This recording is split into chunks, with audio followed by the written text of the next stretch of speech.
प्राचीन काल में त्रिकोणमिति पर किए गए कार्यों का उल्लेख कहाँ मिलता है? तो इसका उल्लेख जो है मिस्र और बेबीलोन में देखने को मिलता है।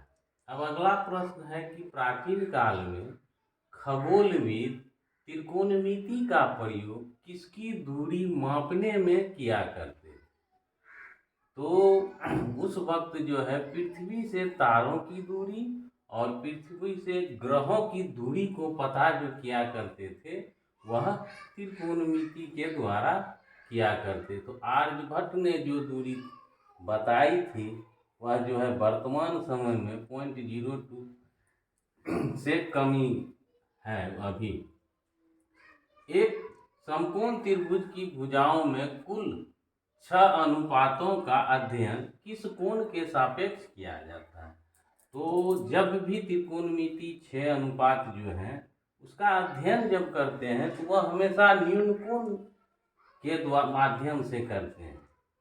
अब है त्रिकोणमिति का जनक कौन थे? तो इसका उत्तर है भारतीय गणितज्ञ आर्यभट्ट, ये खगोलविद भी थे। अब है त्रिकोणमिति में सबसे पहले प्रयोग में आने वाला अनुपात कौन सा है? तो सबसे पहला जो त्रिकोणमिति में अनुपात बना है 6 में से वह पहला साइन है, SINE, और अभी जो है उसका छोटा रूप है SIN। अब है कि SINE अर्थात साइन या SIN साइन का पहला उल्लेख कहाँ मिलता है? तो इसके खोजकर्ता तो आर्यभट्ट साहब थे, उसकी पुस्तक है आर्यभट्टियम। तो उसी पुस्तक में जो है साइन का उल्लेख मिलता है। अब है आर्यभट्टियम पुस्तक के लेखक कौन है या थे? तो आर्यभट्ट साहब थे। अब है आर्यभट्ट ने साइन का प्रयोग किसके लिए किया है? तो आर्यभट्ट साहब ने जो है साइन का प्रयोग है अर्धजिया या अर्धजीवा या उसी को लंब बोलते हैं, इसी के बारे में इन्होंने बताया। संक्षिप्त संकेत साइन का प्रथम प्रयोगकर्ता कौन थे? तो इसके जो है प्रथम प्रयोगकर्ता वह प्रोफेसर एडमंड गुंटर थे। और संक्षिप्त संकेत कॉस का प्रथम प्रयोगकर्ता कौन थे? वह थे सर जोनास मूरे। तो साइन SINE साइन का जो उत्पत्ति हुई थी उसके बहुत बाद जो है कोसाइन और टेंजेंट की उत्पत्ति हुई थी। और संक्षिप्त शब्द जब आने लगा गणित में ये SIN, यह प्रोफेसर एडमंड गुंटर साहब पहले किए थे इसका प्रयोग। अब है साइन किसका संक्षिप्त रूप है? वह SINE साइन का संक्षिप्त रूप है। कॉस किसका संक्षिप्त रूप है? तो कोसाइन COSIN कोसाइन का संक्षिप्त रूप है। और टेन जो है किसका संक्षिप्त रूप है? तो टेंजेंट का जो है संक्षिप्त। ये प्राचीन नाम है, ये आधुनिक नाम है जो आजकल हम लोग वर्तमान समय में पढ़ते हैं। कोसेक जो है किसका संक्षिप्त रूप है? तो यह है कोस्केंट का। और सेक किसका संक्षिप्त रूप है? तो सेकेंड का। और कॉट जो है किसका संक्षिप्त रूप है? तो कोटेंजेंट का। तो ये संक्षिप्त रूप जो है ये अभी वर्तमान में इसका उपयोग नहीं करते हैं, वर्तमान में इसका उपयोग करते हैं। अब है साइन ए का व्युत्क्रम क्या होता है? तो व्युत्क्रम है कि उसके पोजीशन को उलट देना, अंश को हर कर देते हैं, हर को अंश कर देते हैं। तो साइन का व्युत्क्रम इस रूप में आया। अब इसका एक नया नाम दे दिया, कहा यह कोसेक होगा। अब है साइन का व्युत्क्रम ये भी होगा और साइन का व्युत्क्रम ये भी होगा, कोसेक। अब है किसी संख्या और उसके व्युत्क्रम का गुणनफल कितना होता है? तो कोई भी संख्या है और उसके व्युत्क्रम से अगर गुणनफल करेंगे, उसको गुना करेंगे, तो उत्तर हमेशा एक ही आएगा। साइन ए गुना कोसेक ए जब करेंगे तो ये हमारा एक आएगा, और साइन एक जब एक आया तो इससे एक फार्मूला और निकल के सामने आएगा, 1/कोसेक ए।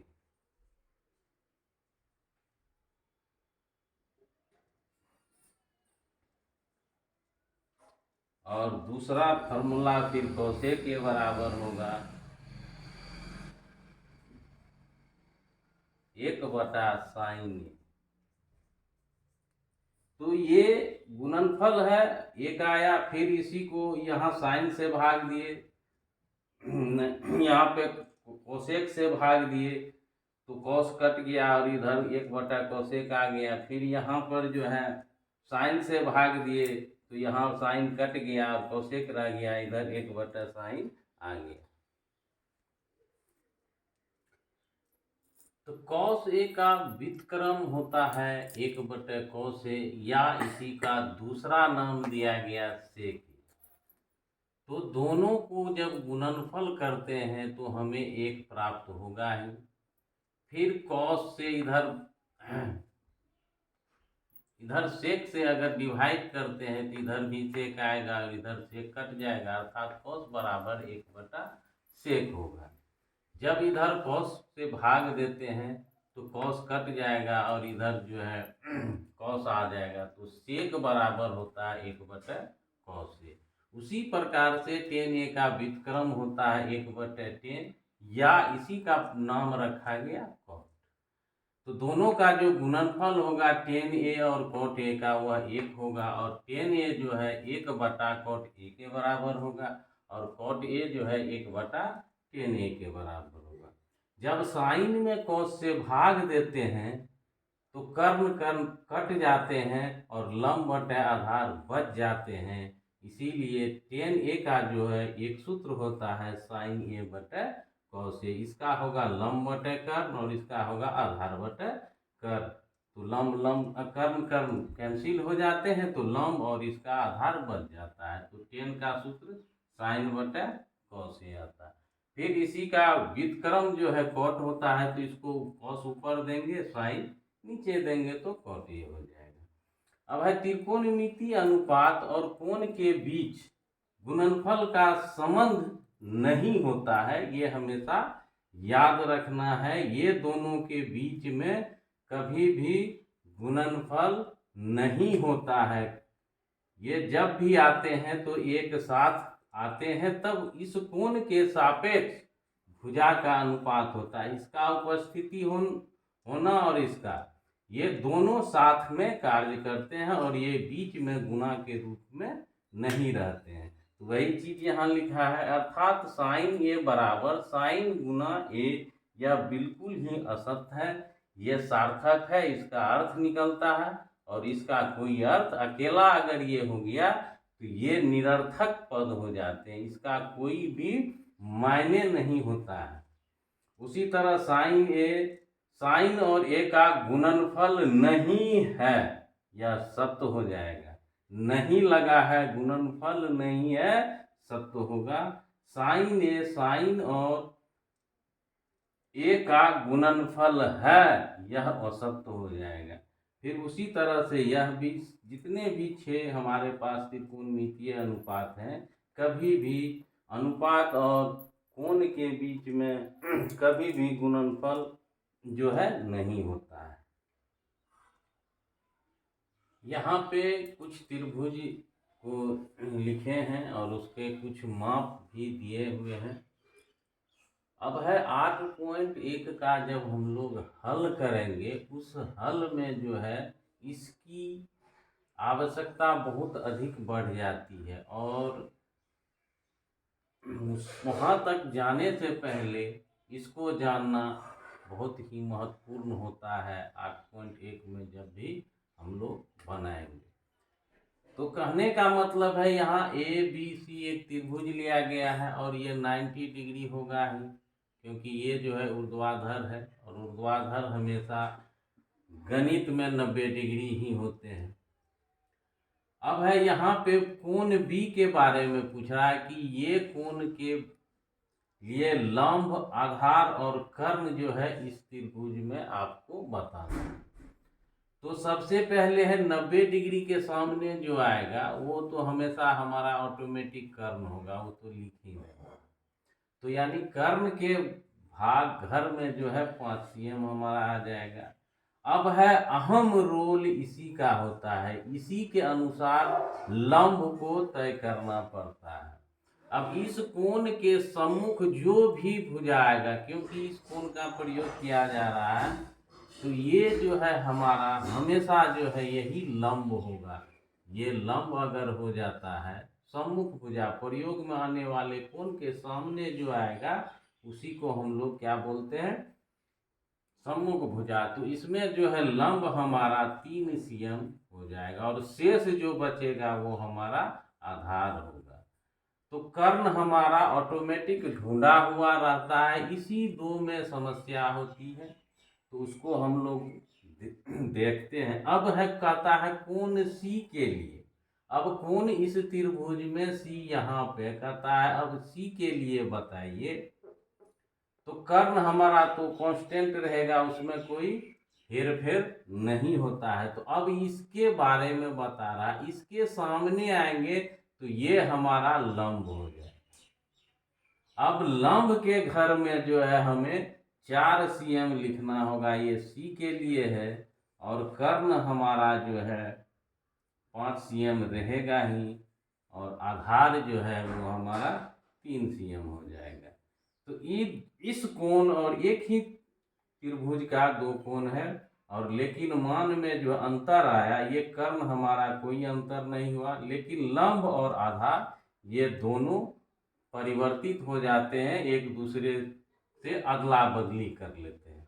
तो ये अब इस कोण में है, कहता है कोण क्यू के लिए। तो कोण क्यू यहाँ है, इसके सामने सीधा आ जाएंगे, यही हमारा लंब हो जाएगा। जब लंब की पहचान हो गई, ये 90 डिग्री है, ये कर्ण होगा ही होगा, और ये जो बच गया हमारा आधार हो जाएगा। तो कोण क्यू के लिए मेरा लंब जो है 5 cm होगा, और आधार जो है हमारा 12 cm है, और कर्ण हमारा 13 cm। अब कोण आर की बात करते हैं। इससे ये कोण हमारा आर त्रिभुज में यहाँ पे बैठा हुआ है, तो इसके सम्मुख आना है। तो अब ये हमारा लंब हो जाएगा कोण आर के लिए, और ये हमारा आधार हो जाएगा। कर्ण तो जो है वो ही रहेंगे। तो लंब मेरा यहाँ पे आ जाएगा 12 cm, और आधार जो है 5 cm, और कर्ण तो 13 cm रहेगा ही रहेगा। तो कहने का मतलब है, प्रयोग में जो कोण आएंगे उन्हीं को हम लोग पकड़ करके उसके सम्मुख जो मिलेगा वो हमारा लंब होगा। ये तो ऑटोमेटिक 90 डिग्री के सामने है, 90 डिग्री के ये तो कर्ण होता ही होता है। अब है यहाँ कहता है थीटा के लिए, तो थीटा के सामने जाएंगे, ये हमारा लंब होगा। तो लंब में 7 cm भर देना है, और मेरा ये ऑटोमेटिक आधार हो जाएगा। लंब कर्ण मिल गया, तो कर्ण में अगर 24 भर दें तो शेष जो है आधार खाली है, तो आधार में जो है 18 cm कर देना है। तो ये पकड़ होना बहुत जरूरी है। अगर ये पकड़ नहीं है तो आपको समस्या उत्पन्न होती रहेगी, मान में जो है उलटफेर होता रहेगा। अब जो है इस तरह के त्रिभुज बना करके आप जब भी यहाँ पे ये कोण जो प्रयोग में आते हैं वो हमेशा न्यून कोण पर बैठते हैं, समकोण पे कभी नहीं बैठते हैं। अब जो है ये देख लेते हैं, आर्यभट्ट साहब जो किए हैं, तो एक वृत्त लिए थे, और वृत्त में जो है यहाँ पर जो है ये केंद्र है, और ये है। तो ये त्रिज्या अगर हमारा 8 cm है, तो यहाँ पर जो है हमारा जो है, तो जो साइन अर्धजीवा की बात कहे हैं, तो अर्धजीवा जो है ये जो है अभी यहाँ पर कोण नहीं बन रहा है, यहाँ संपाती है OA, या अर्थात यहाँ पे लंब जो है 0 है, इसलिए लंब की उत्पत्ति अभी नहीं किया गया, क्योंकि ये बिंदु से 2 ही बिंदु है। 3 बिंदु होने के बाद ही हमारा समकोण त्रिभुज या कोई भी त्रिभुज तैयार होंगे। तो यहाँ पे 2 बिंदु है, तो यहाँ लंब 0 है, और ये त्रिज्या जो है हमारा आधार भी है और कर्ण भी है, और इसका मान जो है हमारा 8 सेंटीमीटर है। अब जब ये साइन की उत्पत्ति की गई, तो साइन की उत्पत्ति के लिए ये मान के चलिए 0 से है, यहाँ 0 डिग्री होगा। अब 0 से अगर 1 डिग्री चलेंगे या 2 डिग्री 4 डिग्री कुछ भी चलेंगे, अगर यहाँ पे लंब डालें और इसको ये फिर यहाँ पे फिर ये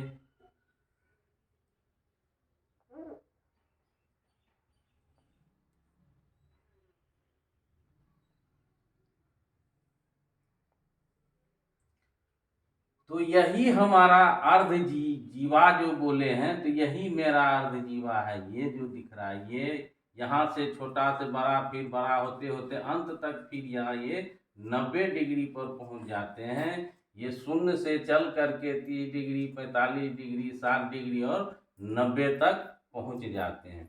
तो कहने का मतलब है कि आर्यभट्ट साहब ने जो ये जो है इसी को बोला है साइन जिया। ये जो है तो यहाँ से कोण, तो जब इसकी उत्पत्ति होती है तब जाकर के इसी पर केंद्र पर यहाँ पे कोण का निर्माण होता है, यानी ये और ये दोनों एक साथ आते हैं।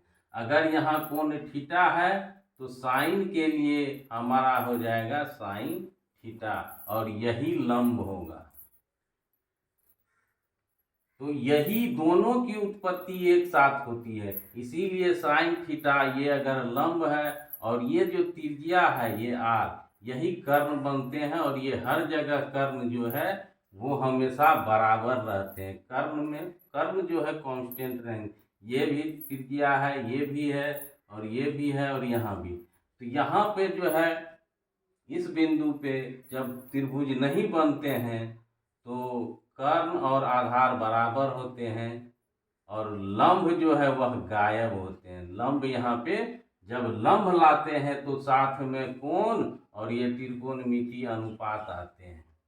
तो इसीलिए सबसे पहला उत्पत्ति जो है साइन थीटा, या ये थीटा जो है ये ग्रीक शब्द है, इसका नाम थीटा है और ये ग्रीक शब्द है। तो ये कहने का मतलब है जब ये लंब आता है तो ये साथ में कोण आता है, इसीलिए पहले उत्पत्ति इसकी मानी गई। अब यहाँ पर जब 90 डिग्री पे पहुँचते हैं तो यहाँ पे कर्ण और लंब बराबर हो जाते हैं। कर्ण और लंब जो है बराबर हो जाते हैं, और आधार जो है 0 हो जाता है। आधार घटते घटते घटते इस जगह पे जो है हमारा क्या होता है, आधार। तो ये ही लंब में, तो इसीलिए जब इधर बढ़ते हैं तो साइन का मान जो है 0 से 90 डिग्री तक में यह बढ़ते रहता है, यानी बढ़ते क्रम में रहता है। और जब इधर से वापस आते हैं ये कोण, तो ये कॉस का मान देता है। इधर से जाते हैं और इधर, तो ये साइन जो हो गया ये लंब बटे कर्ण हो गया। तो साइन की उत्पत्ति के साथ साथ ये ऊंचाई की भी उत्पत्ति हुई और कोण की उत्पत्ति हुई, इसीलिए इस कोण के सापेक्ष में लंब बटे कर्ण साइन का सूत्र लिखते हैं। उसके बहुत बाद जो है, इसके बहुत बाद जो है कॉस की उत्पत्ति की गई। जब कॉस की उत्पत्ति की गई तो इधर से वापस आया तो ये पूरा कोण होता है। ये थीटा है तो ये 90 डिग्री माइनस थीटा होगा। तो जब ये अगर 30 है तो ये 60 होगा। तो जब ये लाया गया तो कॉस में जो है आधार और बटा कर्ण तो फिक्स ही रहता है। तो आधार और कर्ण के अनुपात को जो है कॉस थीटा माना गया, और जब साइन में कॉस से भाग दिया गया तो नाम रखा गया टेन थीटा। साइन में cos थीटा से जब भाग दिया गया तो नाम पहले इसकी उत्पत्ति होगी बढ़ते क्रम, फिर घटते क्रम के लिए cos का नाम दे दिया गया, फिर साइन में cos से भाग दे करके tan थीटा बना गया। उसके बाद साइन का व्युत्क्रम बना दिया गया कोसेक, और cos का बना दिया गया सेक, और tan का बना दिया गया cot। ये ही 6 त्रिकोणमितीय अनुपात हैं। धन्यवाद।